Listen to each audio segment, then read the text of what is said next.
JJ, just your perspective on the final shot from LeBron and kind of coming on a game where it starts slow, but he'd been leading the defense, he'd been rebounding, and did you see some kind of poetic justice in the game ending like that?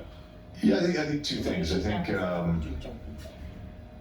we said this morning this was going to be a game that would have to be won on multiple efforts, and that was primarily in reference to what we needed to do defensively, but we won the game on a multiple effort play. And we had the early advantage getting the stop. I think the 42 seconds, even though we didn't score on that possession, we essentially got a 2-for-1. So we were, as long as we got a stop, we were going to get a look at it. And because we had an advantage, they were in scramble mode, felt really comfortable just letting those guys play. And Bron just made a huge play, and I think it's another great example, where he doesn't necessarily have it going early and got off to a slow start offensively. He was so good defensively. He was so good on the glass for us and really led us on that end, and then takes over in the fourth quarter and then gets rewarded by the basketball gods because he didn't let go of the rope and didn't stop competing. Sure, there were moments tonight, I'm sure, where you didn't quite see what you were looking for, but it seemed like for the most part of the game you did, kind of getting back to what you were looking for. Did you feel that way in putting it kind of on wax? Way more good than bad. We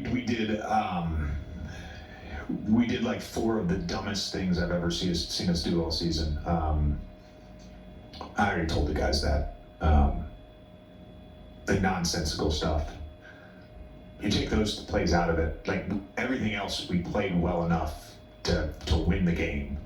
And that was 11 points they had. And it was all 3 onside out of bounds in the first half and 1 at the end of the third quarter. Just nonsensical, lack of awareness plays. Outside of that, when we were able to set our defense, I thought we were great in the half court. The turnovers, when you have a live ball turnover against this team, it's basically just put points on the scoreboard for them. They're just so good in transition when you turn the ball over. I thought in the first half there was a lot of early offense for us where we were playing with some thrust and pace, particularly in that second quarter. And then in the second half, it was more about execution, and when we were able to stay calm and execute, we got really good stuff. And truthfully missed a bunch of wide open shots and had some shots at the rim that we didn't convert. But I thought our process, outside of some sort of early offense, no pass possessions, I thought our process in the second half offensively was great. You guys had lost 7 out of 10. You admitted to us the other night that we're going through it a little bit. Your guy, Rui, had been missing for almost 2 months. Hits back threes. You go up 6 in the final 2 minutes. They take the lead. Like, all those contextual things added up. Had this been a loss and not a win, can you just speak to what the emotional toll it would have been, and on the flip side of that, what type of boost do you get from this result? Yeah, we were just saying in the coach's room, it felt like a game we won 3 times and we lost 3 times, and we ended up winning the game. And it's hard to win in the NBA. It's hard to win against a great team like Indiana.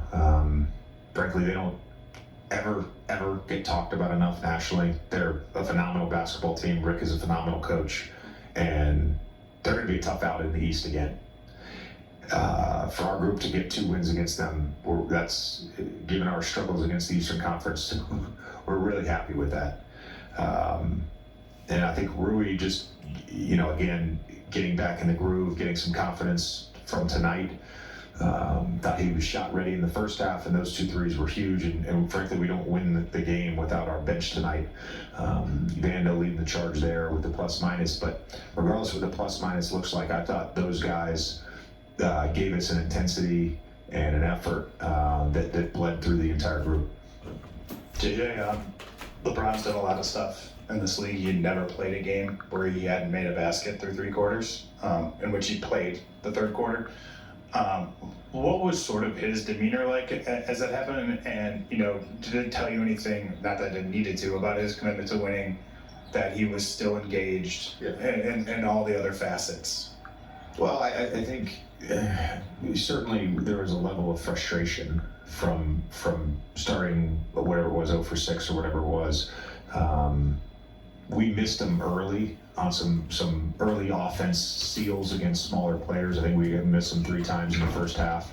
And sometimes when you're not in the offensive flow, just getting the ball at the rim, scoring a layup, getting to the free throw line, that can really get you going. So we kind of missed out on some opportunities to get him going earlier. But never have questioned that guy's commitment to winning. So it was Lakers, let's get back on.